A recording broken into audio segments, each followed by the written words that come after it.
Hello students, welcome back to my YouTube channel. তো তোমরা কেমন আছো? আশা করি ভালোই আছো। আমিও ভালো আছি। তো আজকের ক্লাসটা হবে সেন্টেন্স নিয়ে। তো তোমরা যারা আমার চ্যানেলে নতুন, অবশ্যই চ্যানেলটাকে সাবস্ক্রাইব করবে, আর যারা অলরেডি সাবস্ক্রাইব করেছে তাদেরকে অসংখ্য ধন্যবাদ।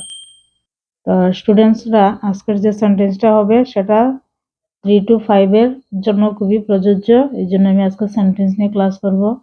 তো তোমরা যারা এই ক্লাসগুলো দেখবে, স্কিপ করবে না, সম্পূর্ণ ক্লাসটা দেখবে। সেন্টেন্স নিয়ে তোমাদের সম্পূর্ণ অভিজ্ঞতা হয়ে যাবে এই ক্লাসের মাধ্যমে। তো দেখো, স্টার্ট করছি ক্লাসটা। এই যে হচ্ছে সেন্টেন্স। সেন্টেন্স কথার অর্থ হচ্ছে কি? বাক্য। তো সেন্টেন্স, প্রথমে সেন্টেন্স কাকে বলে সেটাকে আমরা শিখব।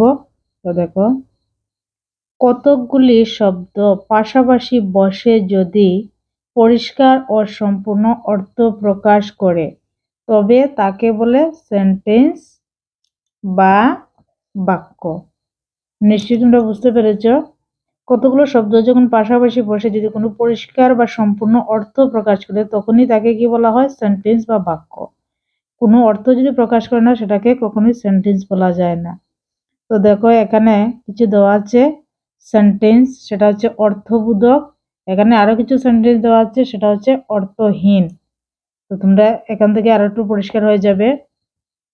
আই লিভ ইন কলকাতা, সেটা হচ্ছে আমি কলকাতায় থাকি, সেটা কিন্তু একটা অর্থবোধক শব্দ হচ্ছে। দ্য ডগ বার্কস, কুকুর ঘেউ ঘেউ করে। The boy flies a kite, বালকটি ঘুড়ি ওড়ায়। The book is on the table, বইটি টেবিলের ওপর আছে। এটি কিন্তু একটা অর্থবোধক, মানে তার অর্থ আছে। আর অর্থহীন শব্দ দেখো, ইন লিভ আই কলকাতা, এটা কিন্তু একটা সেন্টেন্স হলো না।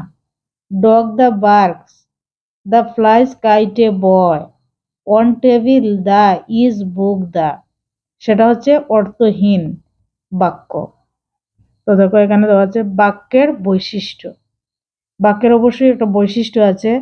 তো এখানে কয়েকটা পয়েন্ট দেওয়া আছে দেখো। একাধিক ওয়ার্ড একত্রে একটি সেন্টেন্স গঠন করে। এক বা একের অধিক ওয়ার্ড একটা সেন্টেন্স কিন্তু গঠন করে। একটি সেন্টেন্সে একটি সাবজেক্ট ও একটি প্রেডিকেট অবশ্যই থাকবে। সাবজেক্ট কথার অর্থ হচ্ছে উদ্দেশ্য, প্রেডিকেট মানে বিধেয়। একটি সেন্টেন্সে কিন্তু একটা সাবজেক্ট এবং একটি প্রেডিকেট অবশ্যই থাকবে। সাধারণ সেন্টেন্সের প্রথমে সাবজেক্ট অর্থাৎ উদ্দেশ্য এবং এরপর প্রেডিকেট বিধেয় বসে। ক্যাপিটাল লেটার বা বড় অক্ষর দিয়ে সেন্টেন্স শুরু হবে। সবসময় মনে রাখতে হবে, সেন্টেন্স যখন আমরা শুরু করব তখনই প্রথমে কি করবে? ক্যাপিটাল লেটার দিয়ে শুরু করতে হবে।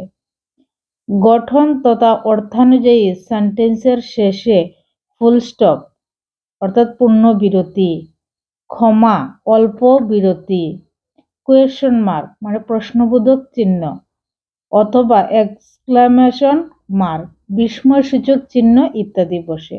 সবসময় মনে রাখতে হবে, যখন আমরা গঠন তথা অর্থানুযায়ী সেন্টেন্সের শেষে কি করতে হবে, হয়তো যদি শেষ হয়ে যায় সেন্টেন্সটা সম্পূর্ণ তাহলে ফুল স্টপ দিতে হবে। যদি পূর্ণ বিরতি হলে ফুল স্টপ হবে, অল্প বিরতি হলে ক্ষমা হবে, কোয়েশ্চন মার্ক, অবশ্যই এগুলো থাকতে হবে। শব্দের বিন্যাস সঠিক হওয়া চাই। সেন্টেন্সে অবশ্যই একটি ভার্ব থাকবে। সেন্টেন্সে অবশ্যই একটি ভার্ব থাকতে হবে। তো এখানে দেখো, একটি বাক্য লিখতে গেলে 3টি বিষয়ের উপর লক্ষ্য দিতে হবে। যখন আমরা একটি বাক্য লিখবো তখন 3টি বিষয়ের উপর আমাদের খুবই লক্ষ্য রাখতে হবে, নাহলে এটা কোনো সেন্টেন্সও হবে না। যেমন প্রথমে দেওয়া আছে সাবজেক্ট, কর্তা।